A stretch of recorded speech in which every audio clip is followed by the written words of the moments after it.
ನೋಡಿದೆ ಪತ್ರಿಕೆಯಲ್ಲಿ. ಸರಿ, ಈಗ ಸದನದಲ್ಲೇ ಚರ್ಚೆ ಆಗಿದೆ. ಗೃಹ ಮಂತ್ರಿಗಳು ಮುಖ್ಯಮಂತ್ರಿಗಳು ತನಿಖೆ ಮಾಡಿಸ್ತೀನಿ ಅಂತ ಹೇಳಿದ್ದಾರೆ. ಕಂಪ್ಲೇಂಟ್ ಕೊಟ್ಟ ತಕ್ಷಣ ತನಿಖೆಗೆ ಆದೇಶ ಮಾಡ್ತೀವಿ ಅಂತ ನಿನ್ನೆ ಮುಖ್ಯಮಂತ್ರಿಗಳನ್ನ ರಾಜೇಂದ್ರ ಅವರು ಭೇಟಿ ಮಾಡಿದ್ದಾರೆ. ಸೊ ಭೇಟಿ ಮಾಡಿ ಅವ್ರು 2 ದಿವಸ 3 ದಿವಸದೊಳಗಡೆ ಕಂಪ್ಲೇಂಟ್ ಕೊಡ್ತೀವಿ ಅಂತ ಹೇಳಿದ್ದಾರೆ. ಕೊಟ್ಟ ಮೇಲೆ ಅವ್ರು ತನಿಖೆ ಮಾಡ್ತಾರೆ. ತನಿಖೆ ಆದಮೇಲೆ ಏನು ಅಂತ ಬರುತ್ತೆ, ಬಂದ ಮೇಲೆ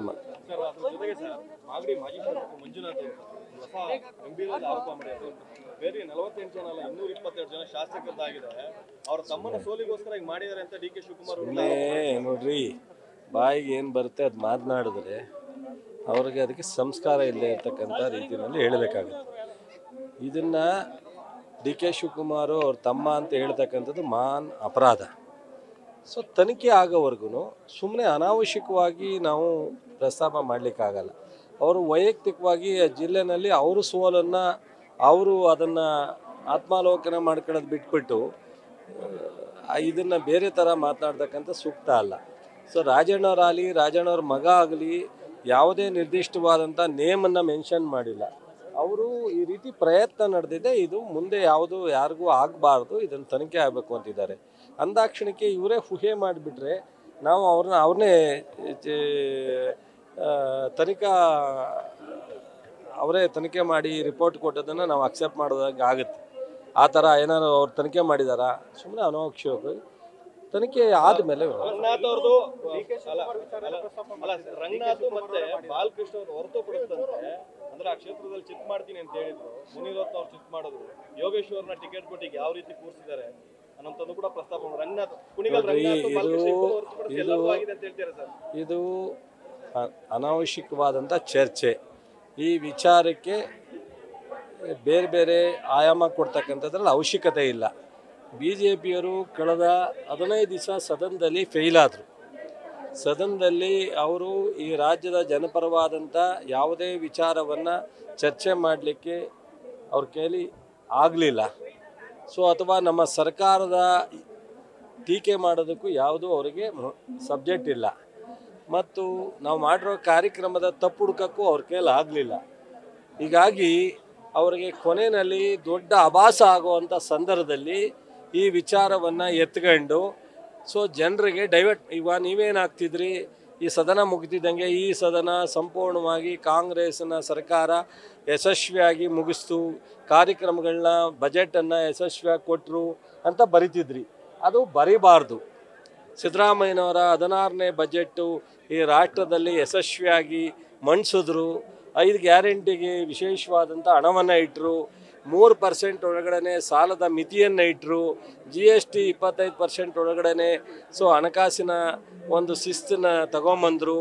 ಮತ್ತು ಅದಲ್ಲದೆ ಶಾಸಕರಿಗೆ ವಿಶೇಷವಾದಂಥ 8,000 ಕೋಟಿ ಅನುದಾನ ಇಟ್ಟರು.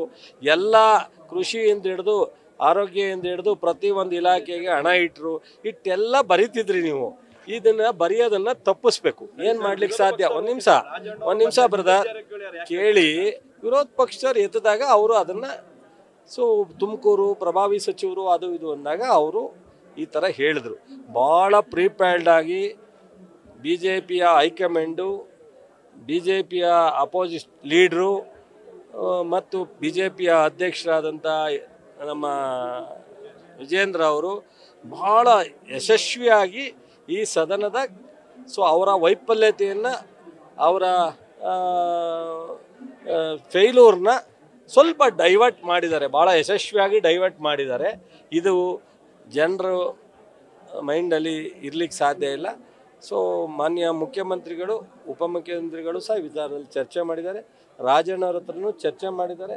ಇದು ಯಾವುದೇ ಥರದ ಯಾರು ಇದಕ್ಕೆ ಕಾರಣ BJPಯವರ, ಜನತಾದಳದವರ, ಕಾಂಗ್ರೆಸ್ನವರ ಅನ್ನೋದು ಒಂದು ಕಡೆ ಆದರೆ, ಇದು ಇತಿಹಾಸವನ್ನು ತಿರುಗಿ ನೋಡಿದ್ರೆ ಇಂಥದ್ದು BJPಯವ್ರ ಹತ್ರನೇ ಹೆಚ್ಚಿಗೆ ಇದೆ ಅನ್ನೋ ಕಾಂಗ್ರೆಸ್ನವ್ರ ಹತ್ರ ಇಲ್ಲ. ಎನಿವೆ ಯಾರ ಹತ್ರನಾರ ಇರಲಿ, ಯಾರೇ ಇದಕ್ಕೆ ಇನ್ವಾಲ್ವ್ ಆಗಿರಲಿ, ಅದನ್ನು ತನಿಖೆ ಆಗುತ್ತೆ ಹೊರಗಡೆ. ನೋಡ್ರಿ, ಈಗ ಅನಿಟ್ರಾಪಾಲಿ CD ಇದಾಗಲಿ ಯಾವುದನ್ನು ಸಹ ಸರಿ ಅಂತ ಹೇಳಲ್ಲ. ತಪ್ಪು ಮಾಡಿದವ್ರಿಗೆ ತಪ್ಪು. ಬಟ್ ಆದರೆ ಇದನ್ನು ಇದ್ರ ಪ್ರಕಾರ ಓವರ್ ನಾಟು ಏನಿದೆ ಅದು ಹೊರಗಡೆ ಬರೋವರೆಗೂ ನಾವು ಅನಾವಶ್ಯಕವಾಗಿ ನಾವು ಮಾತನಾಡ್ತಕ್ಕಂಥ ಸೂಕ್ತ ಅಲ್ಲ. ಆದರೆ ಈ BJPಯವರು ಬೇಕು ಅಂತ ಅವರೇ ಇದನ್ನೆಲ್ಲ ಕ್ರಿಯೇಟ್ ಮಾಡಿರ್ತಾರೆ. ನೋಡ್ರಿ, ನಾನು ಹೇಳಿದ್ನಲ್ಲ, DK ಸ್ಪೀಡು ಸಹಿಸಲ್ಲ ಕೆಲವರು.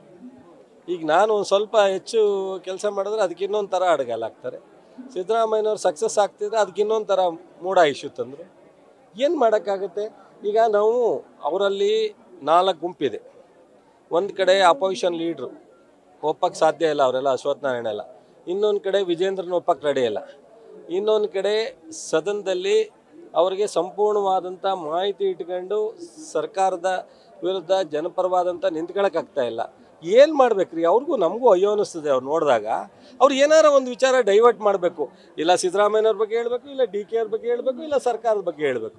ಅದು ಹೇಳ್ತಾರೆ. ಅವೆಲ್ಲವೂ ಸಹ ನಾವು ದಾಟಿ ಮುಂದೆ ಹೋಗಿ ಜನಪರ ಕೆಲಸ ಮಾಡಿ ಜನಪರ ಯೋಜನೆ ಕೊಟ್ಟು ನಾವು ಸಕ್ಸಸ್ ಆಗಿದ್ದೀವಿ, ಸಕ್ಸಸ್ ಆಯ್ತು. ನೋಡ್ರಿ, ಮುನಿರತ್ನ ಅವ್ರ ಬಗ್ಗೆ ಯಾಕೆ ಮಾತಾಡ್ತೀರಾ? ಅಶೋಕ್ ಅವರೇ ಹೇಳಿದ್ರು ನಮಗೆ ಇಂಜೆಕ್ಷನ್ ಕೊಡಕ್ಕೆ ಬಂದಿದ್ರು ಅಂತ.